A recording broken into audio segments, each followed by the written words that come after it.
Building collapsing in Africa is not a new wonder. Most affected countries include Nigeria, Kenya, and South Africa.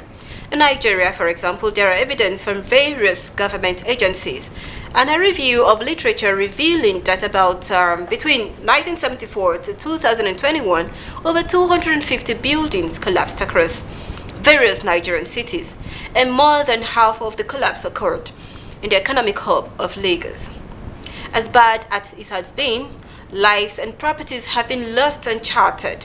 While investigations are still underway into the cause of this collapse, I had a close interview with Barka Msheila, president of Mshel Homes, on common problems with building collapse. Let's take a watch.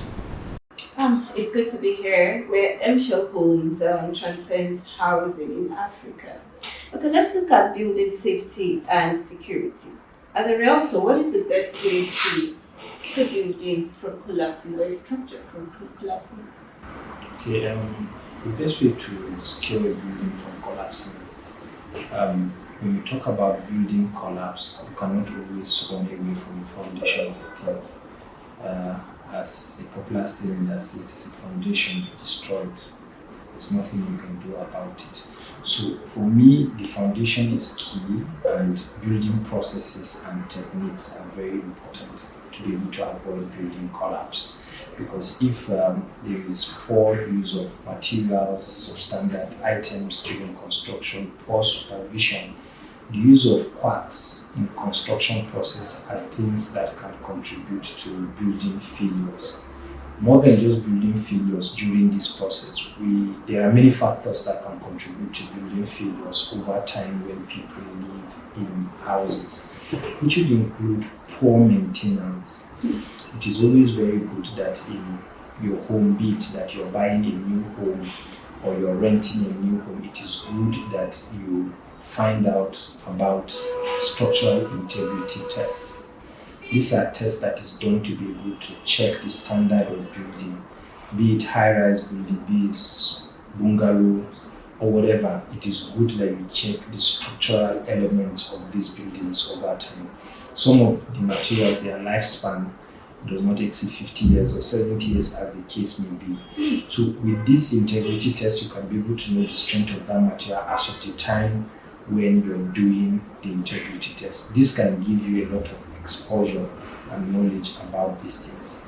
One of the things I think you need to also put into consideration is how often is the building being maintained. You see, maintenance is part of sustaining any product, or even if it is building. Because whenever you have a house and it is not renovated consistently and water or dampness keep affecting it, it can easily deteriorate the building, of course. So I feel these are a few things that one needs to put into consideration when you want to either buy or rent or lease a property for your personal use, because your life is important. All right, you talked about integrity test. Currently in Nigeria, is this really done? Is this practiced? Yes, integrity test is practiced. One of the reasons why people don't patronize integrity tests is because in their mind they think it's expensive. I don't think it's expensive to do integrity test, because you're talking about your life now, Yes. You're talking about your future. If it is not your future, then it is the future of the people who would use the property. So eventually it is very important to always indulge in integrity tests. It is done. Professionals do that. Engineers do integrity tests. Construction companies do integrity tests. Even for us as a company, we do integrity tests. Either for a property we are renovating, either for a property we are demolishing, we have to do that, or we're going to start a construction of a property that maybe has been abandoned over a period of time. We've done it for other people, and you have to do integrity tests. It's very important, and in fact, I would recommend it for a new property you're coming to meet after a long time. It's good you evaluate the integrity of the building itself. Okay, when integrity test is done, how long are we looking at? Is it anything about 5 years, 10 years, or thereabouts? Okay, the first thing you should ask questions when you want to either buy or enter a place. When was this building done? Okay. It's very important, and especially when you want to buy a building, it doesn't matter if it was built yesterday. It can be poorly built even if it is yesterday. So integrity test is, for instance, if I'm buying a new house, I'll run an integrity test. If I know that the house has been built 5 years ago, I'll run integrity test, and maybe after 10 years or 15 years, I'll still run integrity tests just for my own safety, and most I'll be renovating the building consistently. So I'll be checking the building to make sure that the building is in order, so that we will not be having deformity peradventure because of anything, and I will not be aware. But when you check your building consistently over a period of 2-3 years, you'll be able to see if there are deficits or defects on the building, and be able to correct it when life can be involved, because there are people that are living in those properties and it is being used and utilized. And one of the things that cause structural failure in buildings is inappropriate usage of space. For instance, if this place is prepared to be built for house, and eventually you decide to use it for party hall, this building has not been made to be able to accommodate large or high volume of sound and dancing.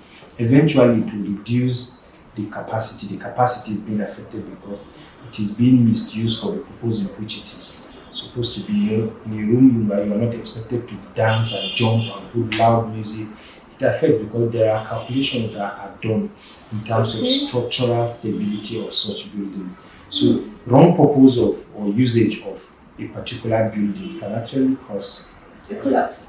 Yes. Okay, you talked about renovating a certain property and all that. Does renovation have anything to do with structural durability? Yes, it has.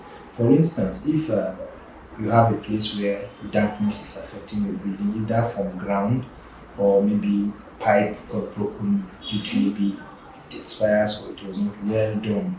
You see, over time, water keeps soaking into this building. Eventually, that place you realize will be used. And eventually, if it is by a column or in a very sensitive place, it could keep affecting the building and it can cause damages. It could go as far as even chemicals, maybe some chemicals that are used in the house that are very corrosive and very dangerous. If you pause, there are chemicals that when you pour them on concrete, it loosens the capacity of the cement to be able to bond together, and therefore it can cause collapse. Okay, a lot of tenants or occupants, they use chemicals a lot, so maybe you would actually tell what kind of chemicals are to be avoided and what not to be used. Okay, basically I might not be able to state what type of chemical shouldn't be used at all. But if it is a chemical, then we should be careful that it shouldn't pour on the ground or pour it on the wall. The purpose of that chemical is to be used to create something. So as well, what I'm trying to say in essence is that these chemicals can be looked upon. For instance, if you are into maybe chemicals that do soap and other, maybe you do engine oil, there are people that create engine oil at home. These chemicals can be quite corrosive. It depends, some of these chemicals. So what I'm saying is that it should not be used carelessly or be thrown carelessly. Maybe you finish using it and they are remaining and then just pour it on the wall or the fence. It can have effects on it. Okay, aside using chemicals, are there other safety measures that should really be taken by occupants of any building? Of course, I think that was what I introduced at the beginning. One will have to be sure that the building has very good integrity tests. You have to make sure that the building is stable and is okay for your usage. Thank you very, very much. This has really been helpful. Thank you very much. I appreciate it. And that is it on building safety and security.